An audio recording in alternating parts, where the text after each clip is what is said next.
1-1-1. 2-2-2. Okay, cool. I think that's fine. Okay. Let me just put my phone inside. Ready to go. I look pink in this fucking light, eh? I'll do some editing, don't stress. Make me look tanned and gorgeous. So the camera's there. How do I start this thing? Good day, ladies and gentlemen, and welcome back to another episode of On the Contrary with Emilio, Tobias. This is my weekly podcast. I've promised I'm going to make it weekly.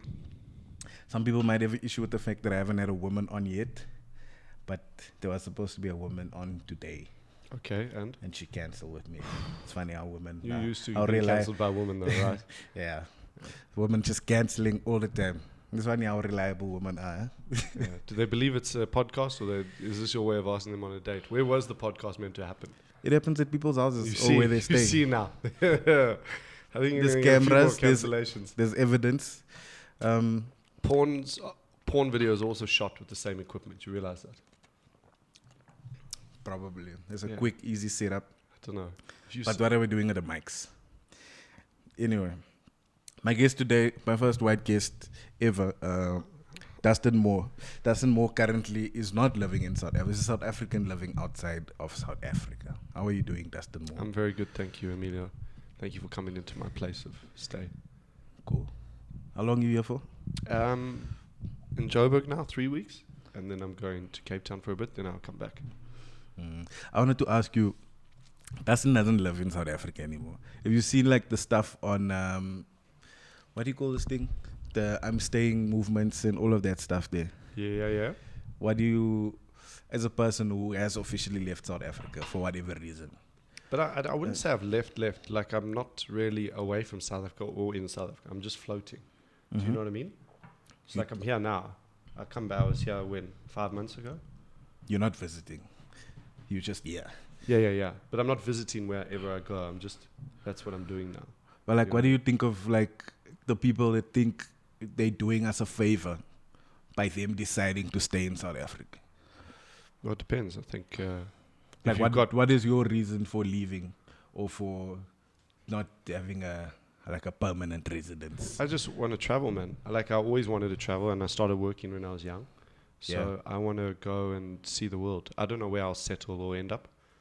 I don't even know, like my partner and I, so my girlfriend, we were saying we could do this until we can't. Does it make sense? Yeah. You know what I mean? Like, there's no limits. It's just I enjoy traveling. And we're in a point in the world where if you've got a skill like comedy, which is an international skill, you can do that anywhere. So if you love traveling, then you can combine that. So I don't say to myself I've left South Africa, and I'm not staying either. I'm just, do you know what I mean? Wherever there's opportunity. You're indifferent to the thing. Yeah, maybe, yeah. Well, that's cool, man. There was a thing on Twitter the other day, and I don't know, I just think I want to hear your side of the thing. As someone who knows the world, so to speak, there's a guy who was so, like, you know, like, he was speaking down to the entire country at the same time. And like, I don't know if it's like to call their like white arrogance or whatever, but this guy was saying, congratulations to the South African government. You've just lost someone who pays 400,000 rand of taxes every year to New Zealand. And I don't know if he expected like us to feel bad or to feel sorry. Do you know what I'm saying? Yeah, maybe he sounds angry. Angry. Oh, like, bitter. Yeah. I mean, that's what it sounds like, right? Yeah. Because, like, it's like a lot of people, I don't know, bro, what's the thing? Like, why do people, like, think we need them that much? Do you get what I'm saying? And, like, you haven't left for political reasons. Or at least you did. No. But, well, again, you keep saying I've left. I haven't left. Yeah, but I got what you mean. I think everyone's got their own reasons, right? Some, I'm sure, are fine, you know. Some aren't. It depends what's driving them. Like, I meet a lot of people who've left and they just want to see the world and do something different. I think people do that from every country, you know. Yeah. So that's a good point. But if you're just being bitter, angry, resentful, then I think you can easily become bitter, angry, and resentful wherever you are. You know, happiness is. I don't think you can be unhappy here and hate here and then go somewhere else and suddenly you love it. I think people blame South Africa for their problems instead of saying, what is it in me that's making me bitter and resentful? Because Because also, so Yeah. if you are, and he's right from an economic point of view and a country point of view, there is a huge fight in the world for skilled labor. Yeah. So whether we call it arrogance or whatever, but I would be more sad, not angry, if I saw, and like I know people who've just moved to New Zealand, and I'm sad because I think they'd be able to help here, but I don't go, oh, well done. It's almost like I'm breaking up with you, and I'm like, you'll never get better. You know what I Yeah. mean? That's Yeah. not, but that's still angry. you are doomed without me. There we are. Yeah. So that's arrogant. Yeah, but that's so that view. I mean, you know, I don't know. Again, I don't know the guy.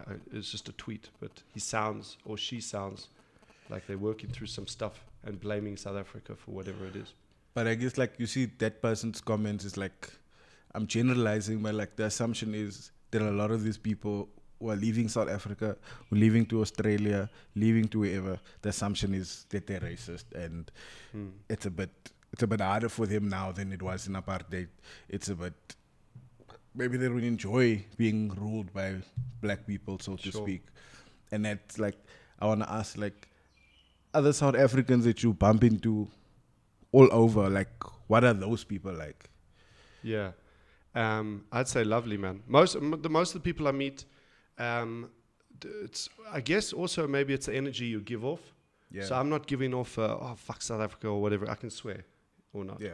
So You know, I'm not giving that vibe. I love South Africa. I love the people. I think, you know, so I'm positive in that I'm not going and saying, and again, I haven't left, you know, but I think a lot of people that I meet or I not think I know, they're wonderful, they're positive, they speak well of the country. There's a big safety concern, which seems to be a big thing.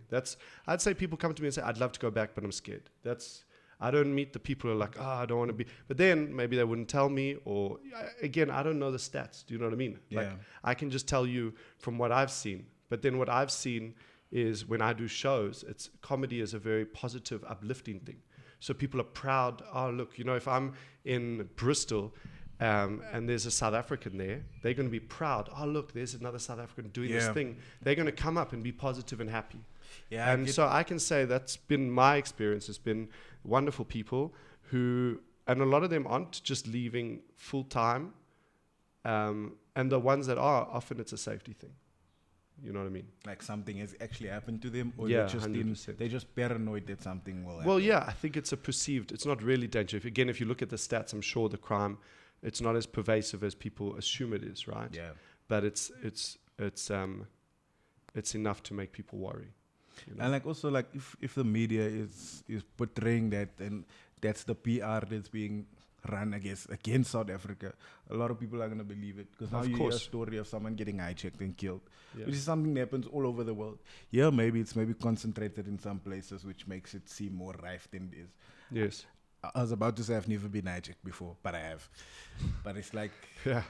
it's not as, like, I don't feel unsafe in South Africa. Like, for example, it's a thought that I've had, but yesterday I got pulled over by the police for skipping a robot, but it was late at night, and you know, after We know dark, the rules. After dark. After dark, just skip the robot, don't wait to get hijacked. So I got pulled over, and like, when I was slowing down and stopping, I opened my window fully, and I put my hands outside the window so the policeman can see my hands at all times, so not to startle them. And I realized afterwards, like, why on earth did I do that? Because it's not even like I feel unsafe around our police. Our police don't just like shoot people for fun. Do you get what I'm No. saying? That might happen in other countries like America. Yeah. But see how that media and how the police is being portrayed there kind of like infiltrated my thinking of our police, which is not the case. Yeah. Yeah.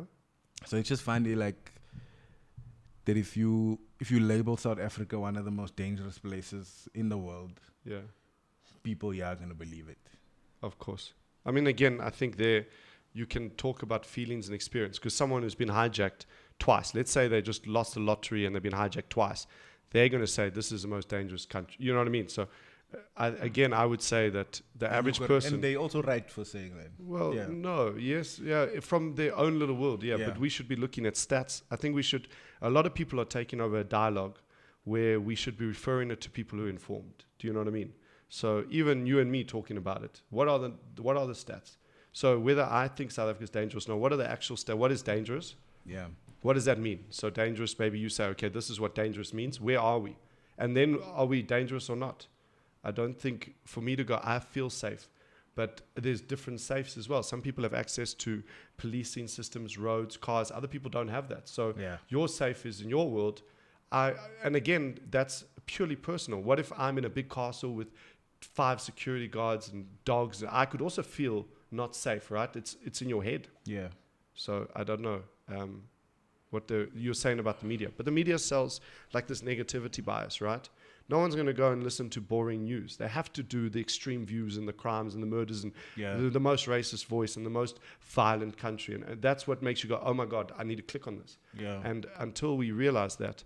And that's always the way propaganda's been, you know? Like, so being in like other countries, I'm sure you're exposed to media and stuff like that there. Does that give you insight or like clarity or perspective on the way stuff is being pushed here? Where do you spend most of your time?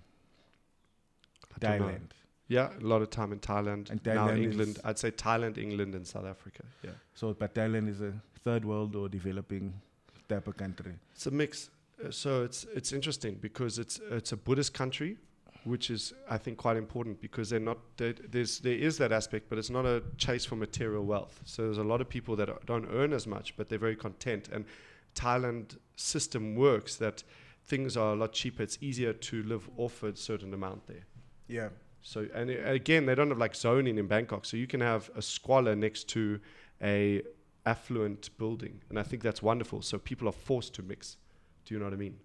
So you don't have like, if you're taking the train there, so everyone uses public transport. Yeah. They're not saying, oh, this train's only for rich people or poor people. It's a convenient train for everyone. And everyone uses it. And it's not priced like the how train is priced. No. Yeah. Look, so that's the point. It's cheap. You know what I mean? So everyone does it because so you can have quality, wealthy people, poor people. You just got everyone meeting together. So I enjoy that. Like I know we've had like a conversation about crime being caused for whatever reason, and you were saying that crime isn't caused by someone being poor. Yeah. Crime is caused by having people that are so much richer than you so live in close proximity. Crime is done by relative poverty. So if you go to poverty doesn't just lead to crime, I think, and especially violent crime.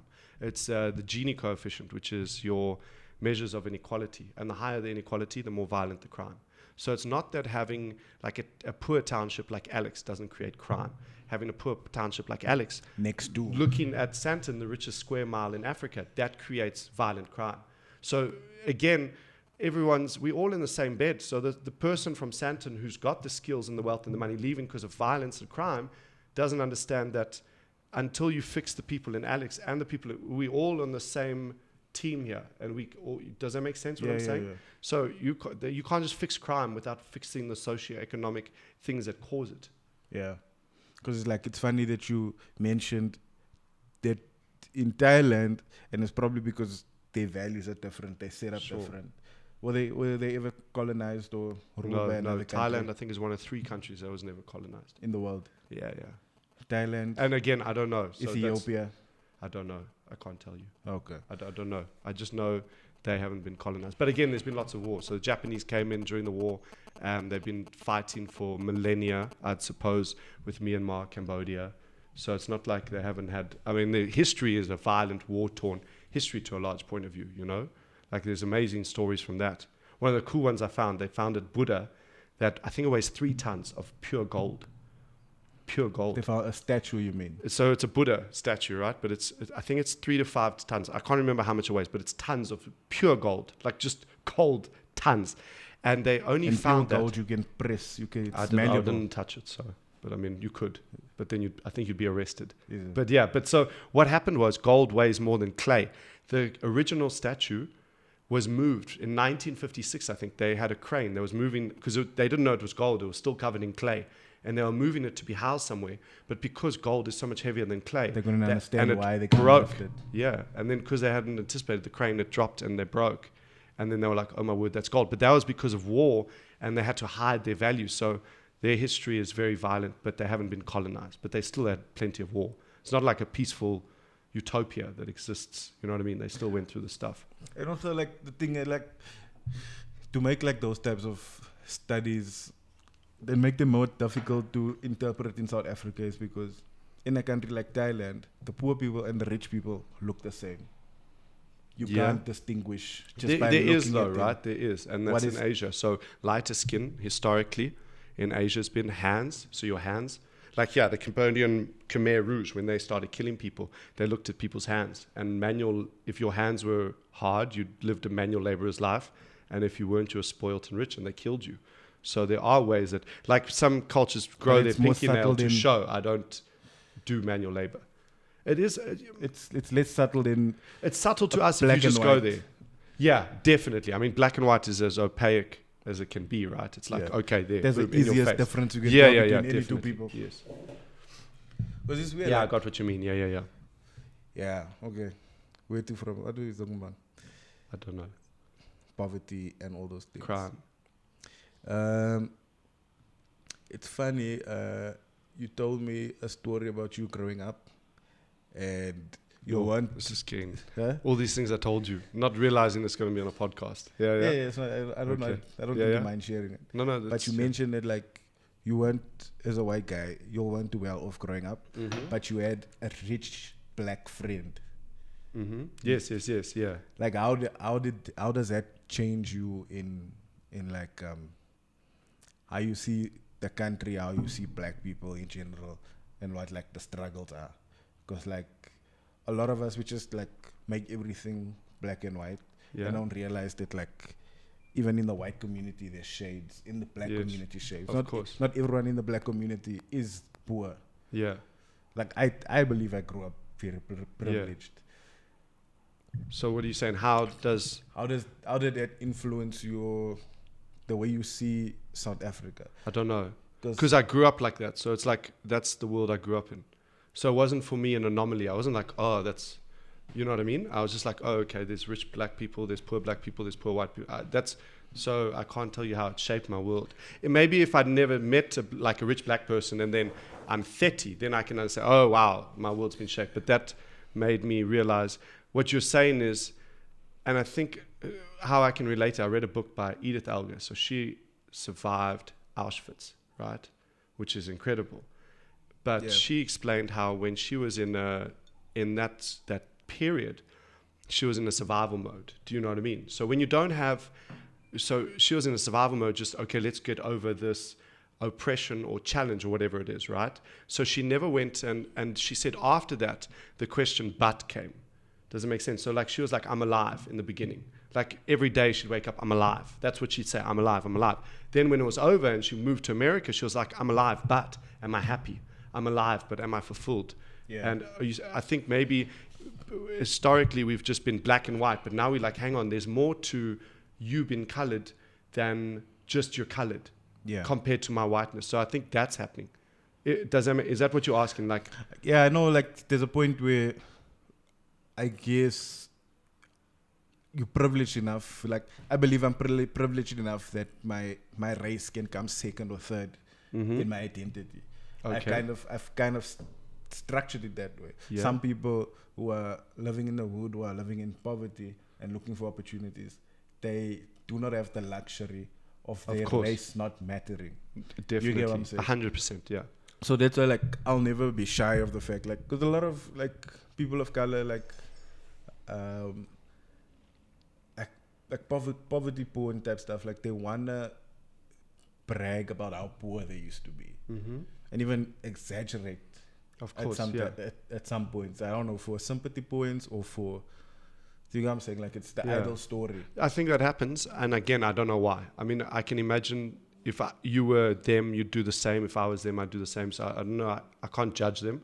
But I mean, I can imagine there's also just natural storytelling, right? Like, if I've got a story about you and I going for a drink and you jumped off a first, it becomes a second floor eventually, you know what I mean? Yeah. And we didn't have 5 tequilas, we had a whole bottle. So maybe that's part of it. I can't. Yeah.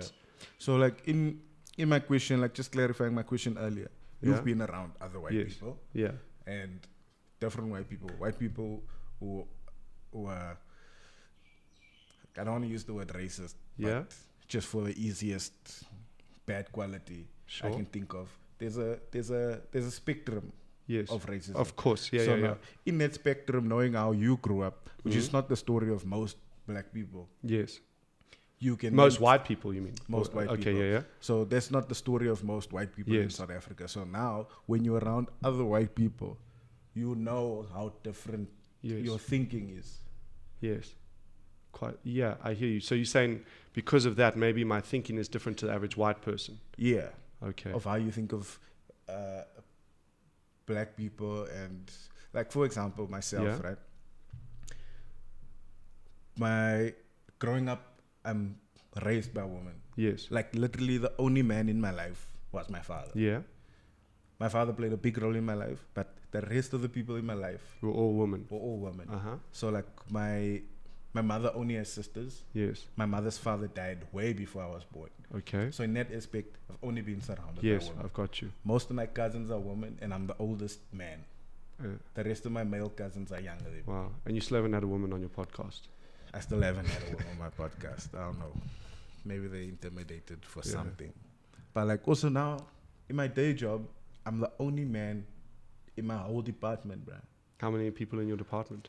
Like 8 or 9. Wow. So you're the one guy. There's like another man there, but he's like He doesn't count as a subsection. He man. doesn't work with anyone. Oh. No one reports to him, and he doesn't report to anyone there. Do you get what I'm saying? Okay. So, yeah, like, I've got you. My department is filled with women, so I'm not. Was that because you wanted to work at a company with women because that's your comfort zone, or did you just apply for a job and it then was just it was just how it chance? ended up. Okay. That was just chance. Mm. But I mean, like, I'm no stranger to reporting to a woman. Yes, okay, I'm no I've got you. stranger to being below a woman. Do Yes, you know what I'm saying? Of course. So Okay. that changes how I look at women compared to most men. Okay. Most men probably at first would not be fine with explaining to a woman, or Yes. do you get what I'm saying? I've got you. Yes. So you're saying So now I is liken that to your experience with black people that were financially more well off than you were. yeah. So I think that's just again, I didn't look at that and go, and I think that's important. I was a kid. Do you know what I mean? So I didn't look at it and think, oh, that's Yeah, yeah. weird. That's weird. I guess now if I look back as an adult, Then you can realize go right. that's like, But then I didn't ever think. I was just like, oh, okay, her parents are rich. That's, you know what I mean? yeah. That's how it happened. And I had poor white friends, rich black friends, poor black friends, rich white. Like, Where I did you think, grow up, bruh? so I grew up in PE, Port Elizabeth, and then I moved to Johannesburg. We in PE. Well, we moved around a lot, but Okay. Warmer and it was Lorraine and Glenherd. Because I don't think a lot of people hear about those parts of South Africa. Like all the stories here about Yes. basically Durban, Johannesburg, and Cape Yeah. Town. And But what it are was you, like. what maybe I think you're touching on is the power dynamic. Are you saying in the relationship, like you saying, what is my relationship like? Can I then look at a successful black person and say, that's a successful black person? Or I don't understand. Yeah, there's those elements. Also, just sometimes our prejudices. Okay, yeah, I've got you. So you've grown up in prejudice. I mean, we all grow up and you shape the world and then you've got to question it, Yeah, right? your prejudices Yes. wouldn't be the same like 100%. most people. So I was very lucky that I went and worked when I was young at a wonderful organization that is very forward thinking. And they started saying, okay, if we're going to build an organization that's in South Africa, we have to understand the different cultural effects and prejudices. So I went on Yeah. like a series of workshops. And for me, that was eye-opening because even if you've got an exposed in South Africa, I think because we're so polarized, even if you go to school and you've got a mix of friends, you don't have a...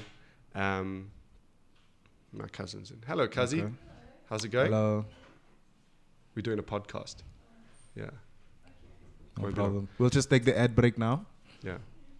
Okay, so I'll start. If you've got a group of friends, you still don't know their world, right? Like when I did the workshop, for example, I was maybe 22 when I started doing them. So that's very young still, Yeah. but it's old. I've grown up and I didn't even know about the effects of like black tax, for example. Do you know what I mean? Yeah. And so for me, listening to that stuff, I was like, wow, there's a whole world that I'm not part of or I don't understand. And I'll never understand. Because unless you are, let's say you are me, growing up as me with my identity, whatever it is, you don't actually know what it's like to be me. Yeah. So I think what I learned is I understand that I don't understand, if that makes sense. And that's the Yeah. best, like I can listen, but I can also acknowledge I don't know what it's like to be you, Emilio, Tobias, in your world. Yeah. But I respect your pain and I respect your journey. Does that make sense? Yeah. Like for me, it's like the next thing I want to say is like twofold. Like some, like let's say in the discussion of like white privilege and all of those stuff, a lot of, based on what you're saying, a lot of white people are like,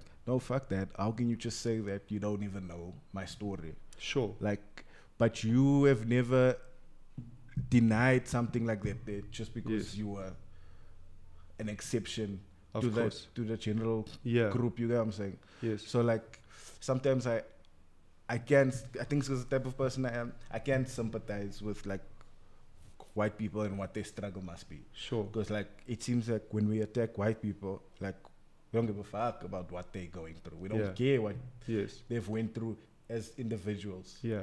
But then also there's another fight above there. Because some people are still like, we still don't care. Yeah.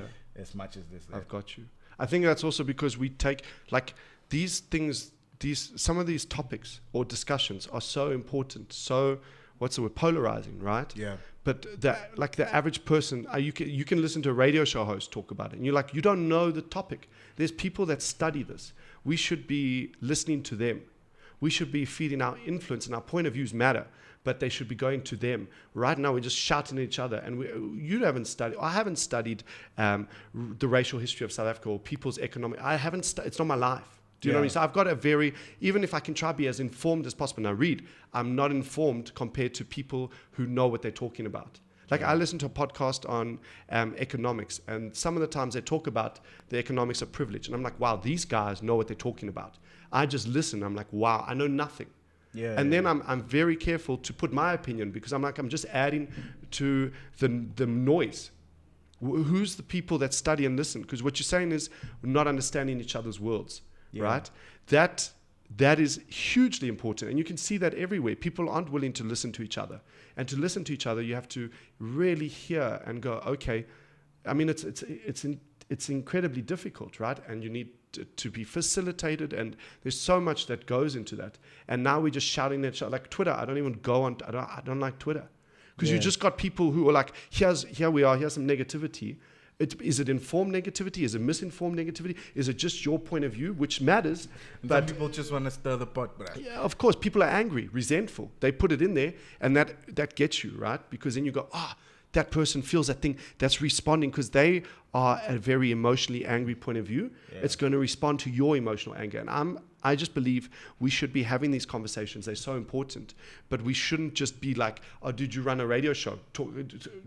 Facilitate the conversation with millions of people listening. What's trending. Or the only benefit there is the people are going to be angry, misinformed, and the radio is going to do well because people are like, I listen, it's controversial.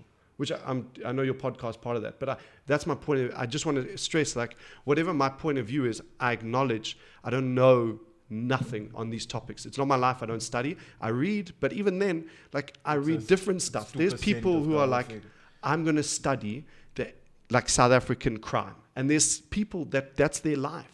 They understand how it happens, how it goes, what's happening in other places, that's their world. But where are they in the conversation? Yeah, like my thing is, and I think the point of like what I want this podcast to be is like, you say your side, I say my side, and people out there can see both sides, bruh. Because it doesn't have to be a fight, bruh. And like, it doesn't have to. You're quite right. It doesn't have to be a fight. It can be uncomfortable, though, right? It's nothing that I'm trying to sensationalize any of these topics. Yeah. Like, and the reason, like, and a lot of people will say this, like, the reason why comedians are different type of people is because we speak about these things, whatever it might be. Yeah. Whether I agree with the thing or don't agree with the thing, I take the time to understand it, and I disagree with a broader perspective on the thing. Or it might change my view or alter my view slightly.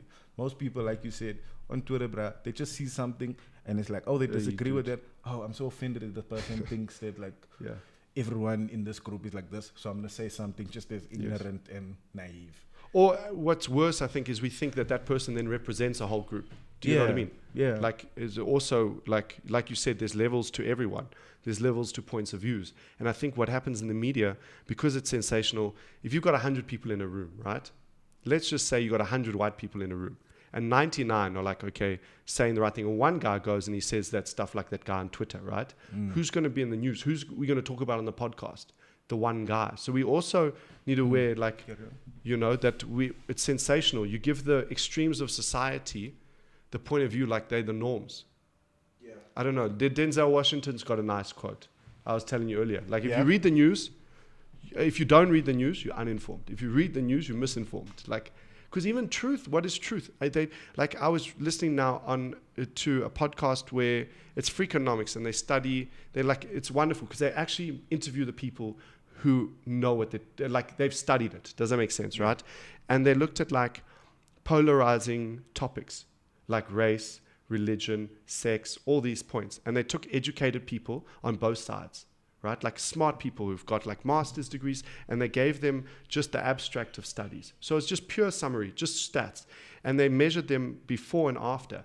And what they found is educated people had a more polarizing view afterwards with knowledge. So it's not even knowledge, it's our biases It's underneath. what they derive from those stats and the conclusions they Quite draw right. from them.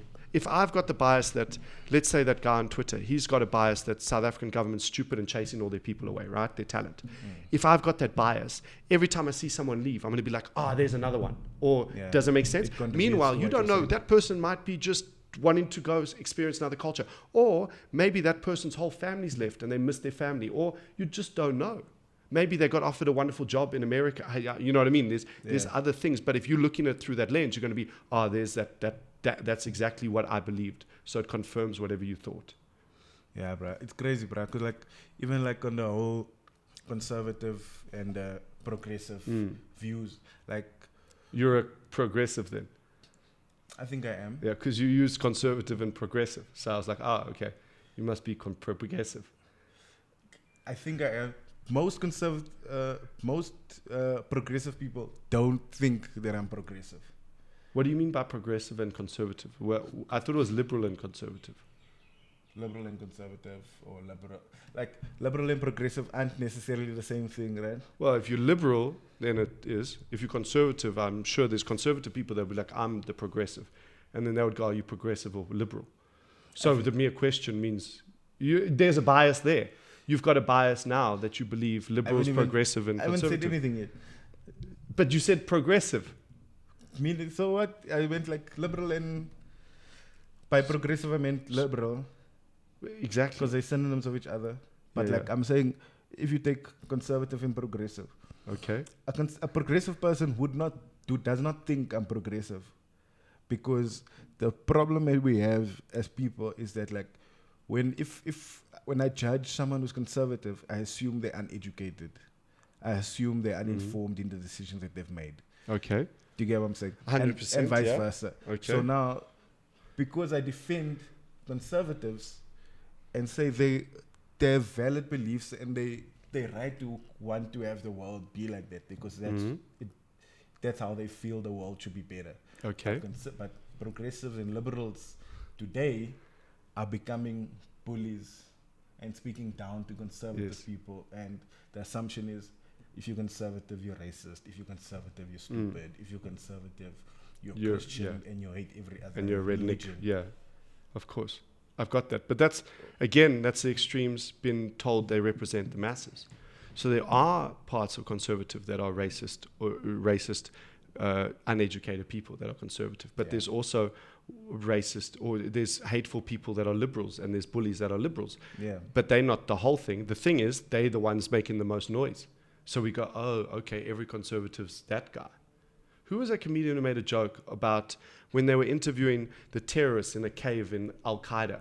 And he was like, you're interviewing a guy who's living in a cave. He's not the voice of everyone. And he was like, that's like asking a hillbilly, redneck, white guy, what do you think? He's like, yeah. Like, we go in and saying, okay, here's an example. The bad apples on each side. But we do it to confirm our bias. That's why I was saying, you use the word progressive and conservative, which means you believe liberal is progressive, conservative is backwards. Okay. Right? Because the opposite of conservative is liberal. The opposite of progressive is backwards. So your bias forms your thing. So now, let's say I believe conservative people are backwards, right? And I encounter a smart, educated, open-minded conservative. I'm just using an example. I'm going to go in my mind and go, hang on, he's not a backwards, uneducated fool. He's not a real conservative. And already I'm not having a conversation. I'm going to find the guy who I know, I believe conservatives are racist, redneck, uneducated hillbillies. I'm going to find a racist, redneck, uneducated hillbilly and listen to him and go, you see, I knew it. Oh, I get now. I get now why you. I get now what you were saying about the words that I used to describe Yes. the two. Conservative and liberal is what Yes. I meant to say. And by saying conservative and progressive, Boom, you I'm showed. I'm You- implying. yeah, and then I was like, he's liberal. But like my thing also, You see what I mean? But until you I get what acknowledge you- that, you can't actually have a conversation. Because if you're in that mind frame where my view is progressive, yours is backwards, I did that. you never. That was a complete. But that's my passion. Yeah. Like, what is your underlying beliefs that shape your mind? Because that's that example with those highly educated people that believed, and then they can take information and better twist it in their subconscious. I never thought of what's the opposite of progressive. In my head, the opposite of progressive Yes. was keep things the same. Not It wasn't. I know, backward. yeah, yes. But I'm just saying, you know what I mean? I wasn't. That's just like a small example of. No, it's an interesting thing to talk about because it's funny, bro. Because I have some conservative views, Of course. and then some people want you like it's. I was about to say that's how you can find like a feminist who's racist. Yes. Where does she fall on the On the spectrum? spectrum, right? You get what I'm Yeah. saying? So like people are like, everything is black and white. You either this side or that side. You can't have one view from the side, Yes. and it's weird. Group identity is the most important thing. Like, are you liberal? Then you must have this point of view. Are you conservative? You must have this point of view. Is that what you're saying? Like, Yeah. that happens. And I do believe like you can have.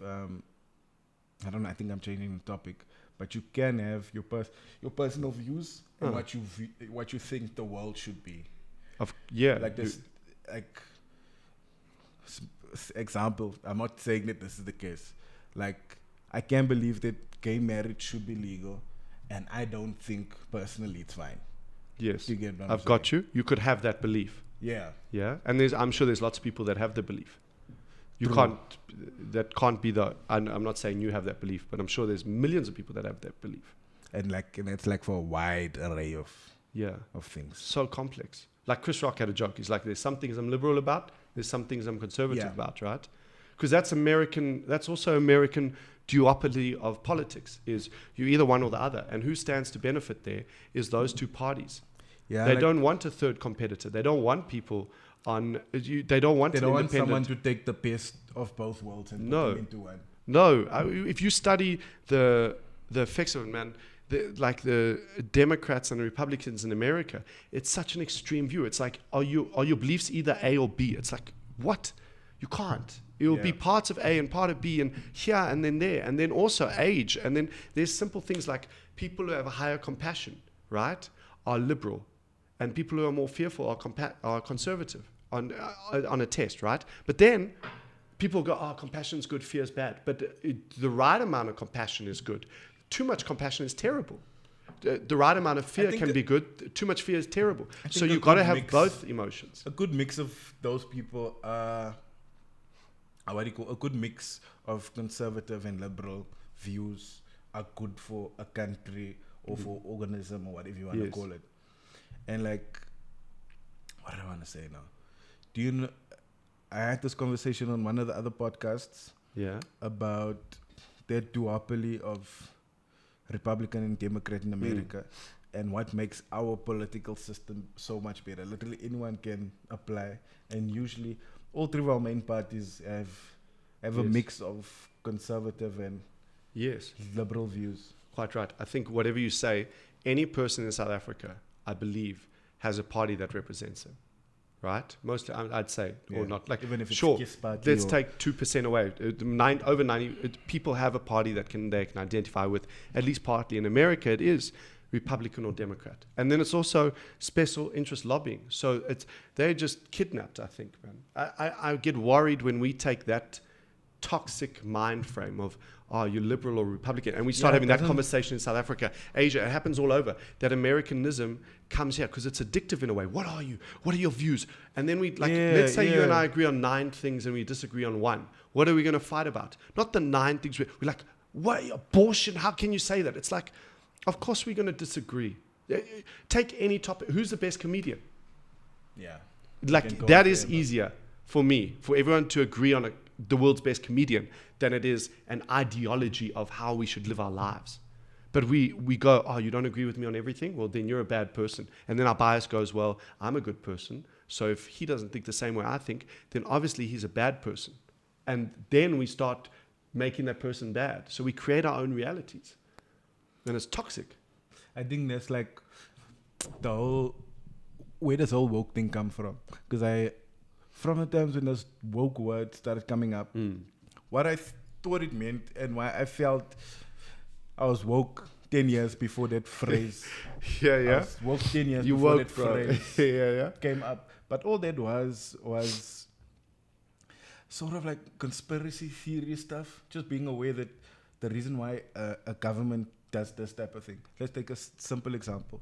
The reason why a political party only does what they're supposed to do in the election year is to get votes. So don't think that like your party has your best interest because they're doing it that to stay in power. So just stay woke, of course, and be aware of that in every decision that you're making. But now wokeness has evolved to this thing where everything is a conspiracy. Everyone who's not okay with a certain thing is doing it because of a prejudice and a hate for another group of people. And it's like, yo, guys, like let's take for example, bringing back prayer in school. That's like I think that's what conservatives are lobbying for, or that's what Trump is telling people he's going to do. Yes. And now someone is going to come and say, oh, they're doing that because they want to control people. Yes. Do you mind if I blow my nose quickly? Sorry. Do what you have to do, bro. Sinus. Hey, this is where you could use like Kleenex as a sponsor or something. Maybe. One day. Kleenex, hit me up. Twin Saver, hit me up. Also, if you did those, okay. Wipe your beard. Is that better? Am I No. good? No? That's still snot. No, man, come on. Are you going to edit this out? No, you're going to keep it. I'll put a subscribe now. This podcast is also available on Iono. What's Iono? Iono is like a hosting site, and then it hosts your podcast. Am I good? Yeah, you're good now. Okay. Then it posts the podcast to Apple. Yeah. I'm listening. Apple SoundCloud? Podcast. SoundCloud? I have SoundCloud. I have Spotify. That's amazing. I have Facebook. YouTube. I don't put it on Facebook. I have on YouTube. There's one more place I'm forgetting. Instagram. Doesn't matter. Oh, you post your stuff on Instagram. Like, hey, Yeah, I've got a little thing, but Instagram doesn't let you.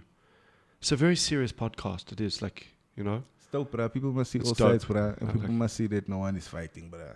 Just say your view. Like, I have a reputation for liking to argue, but that reputation is just like perpetuated by people who just speak without knowing what they're saying. Yeah. So now they shocked when someone questions like, oh wait, that doesn't make sense. Now I seem like an antisocial person who just likes to fight and Of argue course. with people. And that's like my way of gathering knowledge, bruh, by breaking down the thing that you're saying to me and understanding it. If you know what you're saying, there's no way you're going to be offended at me asking questions. course. You know where I'm coming from. But if you just heard something from your father and now you go tell your friends, then you're like, nigga, this person is not even speaking for themselves. You can hear they're speaking on behalf of someone else. Like there's something behind before you processing that you need to fix out. Yeah. What have you learnt on doing the podcast? Have you said sometimes your mind's been changed, or have you changed your mind on anything since you started, or have you just been right? Not necessarily. Like a lot of stuff that I speak, I've usually thought about it, and I don't speak if I don't think I'm right. Okay. Which doesn't mean I am right. Do you get what I'm saying? Completely. Yeah, that's very good. Yeah, I like that. Yeah. So if I'm fine with disagreeing with someone, but let us disagree with each other properly and understand. Like sometimes you can disagree with me just because you never thought of something, but I want you to understand what I'm saying. Thank you. Then you know what you're disagreeing to. And then you can go, okay, cool. You hold that view. I understand how you hold that view. I disagree, but I respect you. You're okay. I'm okay. Let's move on. Is that what you're saying? Yeah, like I truly believe. Let's say you're on two sides of a table. You're the fight type. I'm the flight type. Okay. Yeah. We both know we have measures of those two qualities inside of us. Yes. And that's like an allegory for whatever stance you take on a specific thing. Okay. I think what's allegory mean? It's a placeholder for like a different story. So like in this case, I'm like a saying segue. There's like fight and flight, but that could mean you believe in gay marriage, I don't believe in gay marriage. Yeah. It could mean you you attack like the drug problem with Yes. force. Okay. I attack the drug problem I got you. Okay. with gentle intervention. Yes. So I think this is how we fix the problem. You think that's how we fix the problem. Yes. So let's take a quality like fight or flight. Sometimes flight is the best thing to do. Sometimes fight is the best thing to do. So I understand that, like, even though maybe I'm a fight type of person, you're a flight type of person, both of those, there's no wrong I've got quality you. there. Yeah. But like we must understand for which situation as a group now, because this is politics and this is general human behavior. We Yes. need to make a decision like, in this instance, we're going to fight. In this instance, we're going to take flight. Got you. So that's my view on the thing, and I guess that's what I want this thing to be about, really. Yeah. Do you feel it was deep, bro? I think we're closing off now. No, I don't know if it's deep. It's serious. I mean, it's again. I think it would be amazing to have this podcast with you and actual experts as well. I really do. Like, because I think like my point of view is good, but I'm sure even what I know what I've said now. There's parts I'm missing. I'm not informed. Do you know what I mean? And what I want to do is hear from people who've like studied and know what they're talking about, because we need to find the right leaders. Politics, like you said, man. We got to understand their world. I'm not judging a politician, but their primary goal is not for your help. Their primary goal is to be elected. To do that, they've got to compete and make someone look bad and need to appeal manipulate to the you. majority. Yeah, like Obama, right? I loved Obama, but then his speeches were written by a person, right? So it wasn't him talking. And then they did studies. They were like, "Oh, we're in Ohio. Everyone's anti-abortion. Make sure you know." So how much are we hearing from these politicians? How much are they just like, "I know it"? Because guarantee you, the same president. I just use Obama as an example, but anyone, if they go to a place and they're like, "Everyone here is anti-abortion," and you need their votes, they're gonna Leave that out of the speech. either leave it out or change their thing. So we need to understand that about these guys. And man, it's just sad when we start then becoming indoctrinated to the point that anyone who doesn't believe with us on any point is an enemy. Because even if you had to sit down with your favorite politician and you had to go, okay, 10 most contentious issues, you won't agree on, if he's honest, you won't agree on everything. Yeah. I can't. I bet you if you and I sat a test and we did abortion, race, sex, gender, work, just take the 10 most polarizing topics, we would have different views. Even if it's not, we'd have slightly different views. Like maybe we both pro-abortion, but you like, not at a certain age. Then I'm like, no. I'll have a discussion with someone, because even like pro-choice and pro-life, it's a spectrum. That's not a binary thing. Some people I say, like that. That's woke, not a binary thing. Boom. We're going to throw those words in there.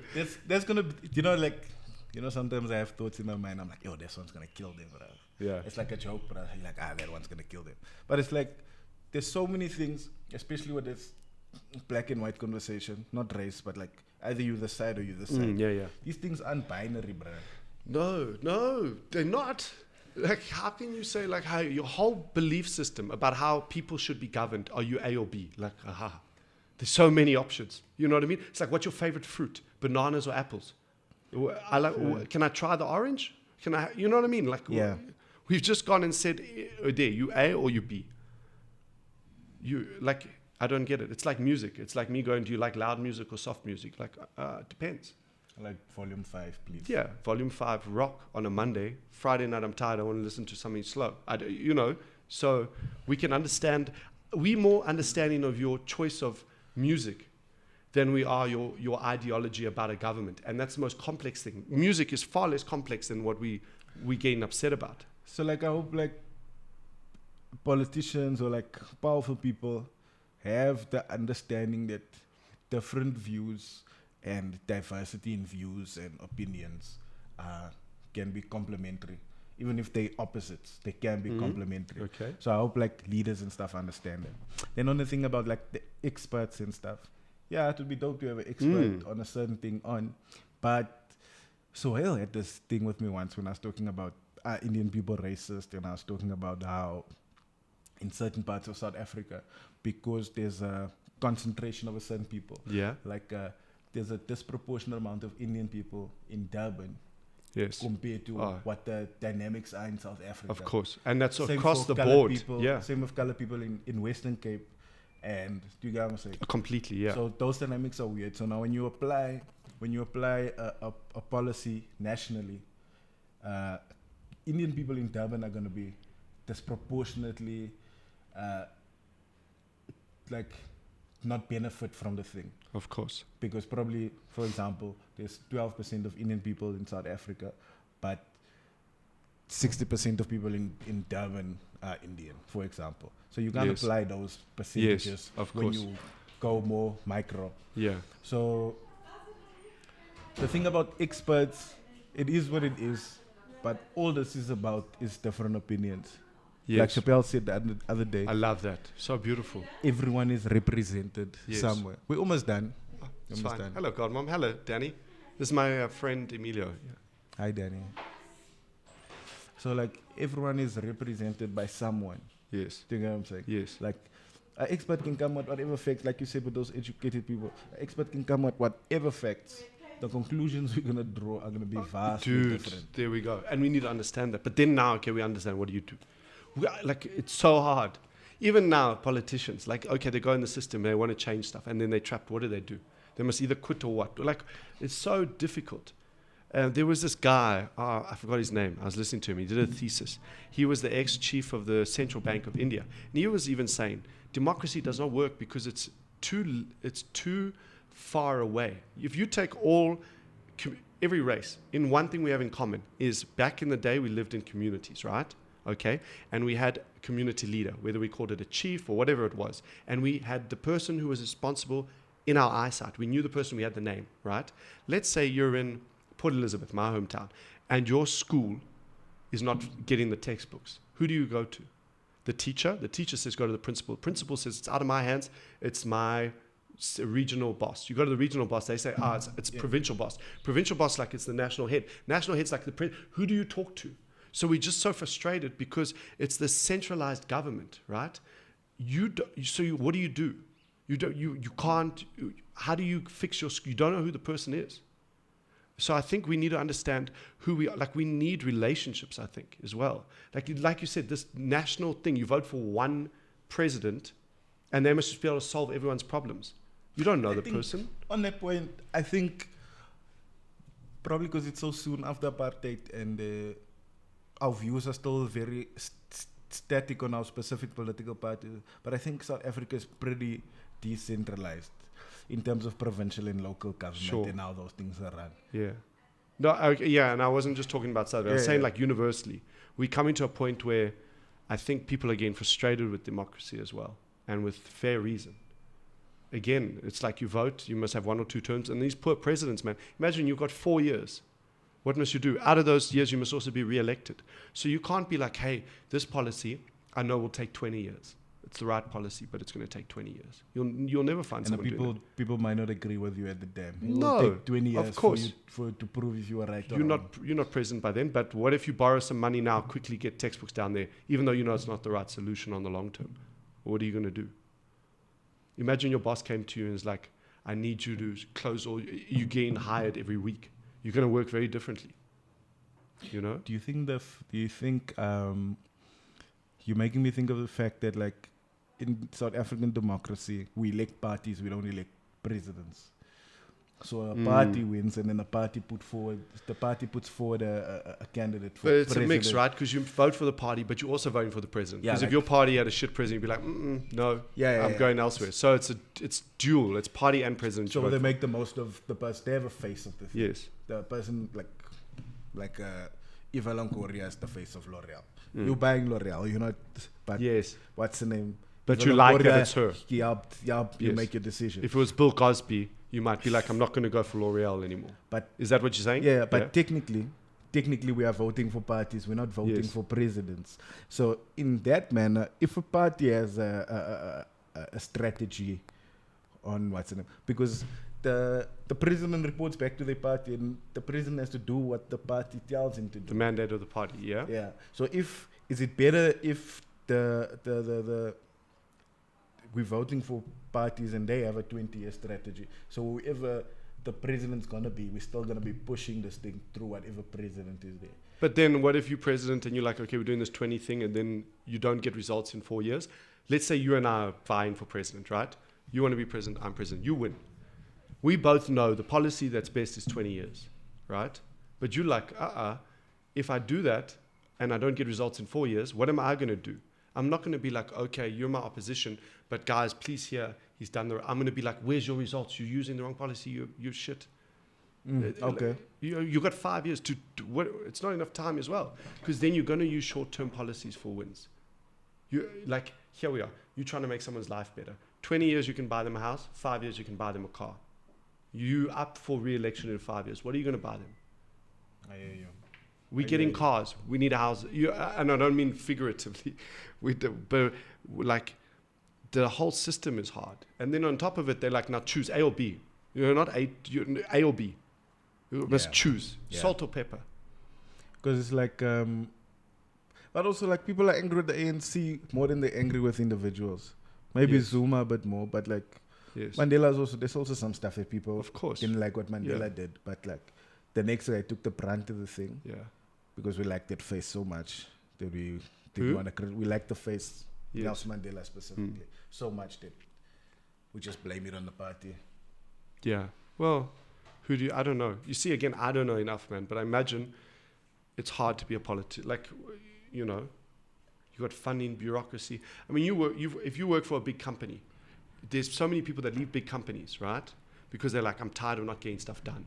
Imagine a government, like, you got a Home Affairs, you can tell they're not been managed properly with inspiration and drive. Yeah. You know, you can feel how hard it is.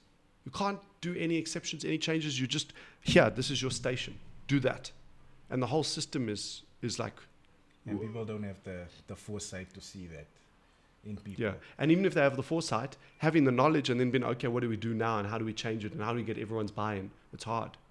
Yeah. It's like, I think, or not think, if you get a president, everyone, regardless whether you vote or not, you should support that person in trying to make the country better. But then you're still like, I didn't vote for you. Now I hope you do badly. But you're hoping them do badly at the expense of the whole country. So, dude, it's like you love a woman. We love the same woman. She chooses me. And then you're like, okay, now I hope she rots. That's not love. Yeah, bro. You think I'm going to just be like, I hope you guys, but I hope you're really happy. And I mean that sincerely. Yes. Yeah, that's not possible. But if you loved her properly in the way we meant to love, you would do that. Do you know that thing is a lie, bro? We love selfishly, bro. Obviously. We want to do something for someone so that their way of showing appreciation fuels you and makes you feel good about it. You don't want that to give that to another man. I think we love someone because of how they make us feel around them. Yeah. You know? And even when people hate, they're like, I hate you now, I love you. It's like you still love. You hate with the same part of your brain you love. There's one quote I love that's so good. We always think the opposite of love is hate. But actually the opposite of love is indifference. Oh, I know. I love the Lumineers. Dude, amazing, right? But it's so true.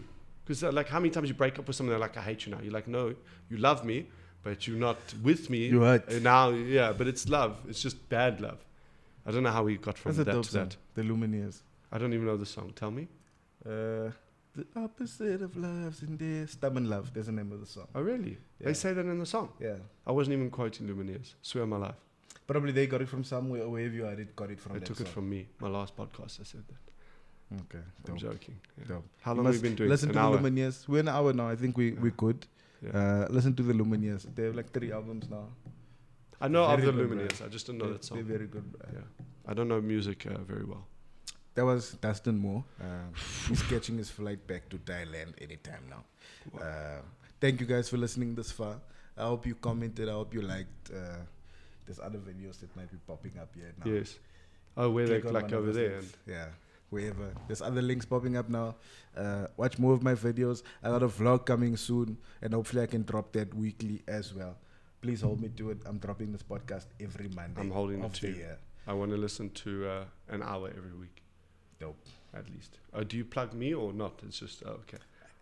What about my bubbles? I've been forgetting to do that. No, it's fine. It's the Emilio Tobias show. So, I mean, you know, I'm Dustin Moore. I'm here to help you. On the Instagrams. Hey, I'll be on MTV Guy Code with this Emilio. Oh, we're going to be on MTV's Guy Code. Yeah, everyone's going to be making jokes and we'll just be like, no, but come on, guys. The opposite of love is indifference.